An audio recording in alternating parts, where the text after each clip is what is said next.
एक छोटा लड़का मुस्कुराते हुए अपनी बहन के बाल काट देता है और उसे चिढ़ाने लगता है। लड़की रोते हुए यह बात अपनी माँ को बताती है तो माँ गुस्से में एक डंडा लेकर उसे पीटने दौड़ती है।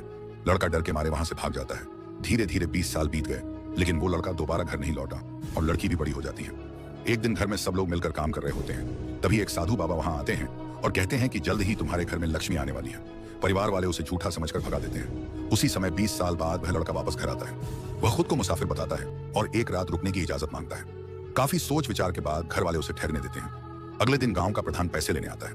जब उसे पैसे नहीं मिलते तो वह बुरा भला कहता है। यह सुनकर वह लड़का अंदर से एक सूटकेस लेकर आता है। उसमें काफी गहने होते हैं। परिवार वाले उसे अजनबी मानकर पैसे लेने से मना कर देते हैं, लेकिन लड़की की नजर गहनों पर पड़ती है और वह लालची हो जाती है। रात में लड़का माँ से मटन खाने की फरमाइश करता है। पैसे की कमी के कारण माता पिता मना कर देते हैं, लेकिन लड़का खुद पैसे देता है ताकि मटन और बाकी सामान खरीदा जा सके। पिता बाजार सामान लेने निकल जाते हैं। इधर लड़की अभी भी सपनों में खोई रहती है।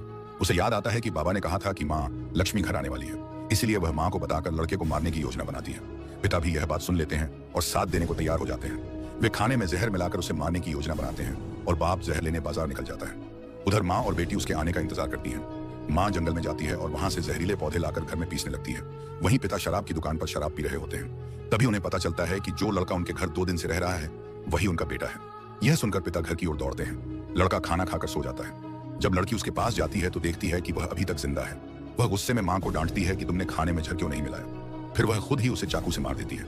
उसी समय पिता भी किसी तरह घर पहुंचते हैं। वे देखते हैं कि उनका बेटा मर चुका है और फूट फूट कर रोने लगते हैं। वे बताते हैं कि यह उनका अपना बेटा है। पिता की रोने की आवाज सुनकर लड़की जो बाहर गड्ढा खोद रही थी अंदर आ जाती है। वह लड़के की डायरी देखती है और उसे भी यकीन हो जाता है कि यह वही लड़का है जो बचपन में अपनी बहन को चिढ़ाता था और माँ से डरकर घर से भाग गया था। पूरा परिवार खुद को दोष देने लगता है। माँ जंगल से लाई जहर को खाने में मिलाकर खाने लगती है।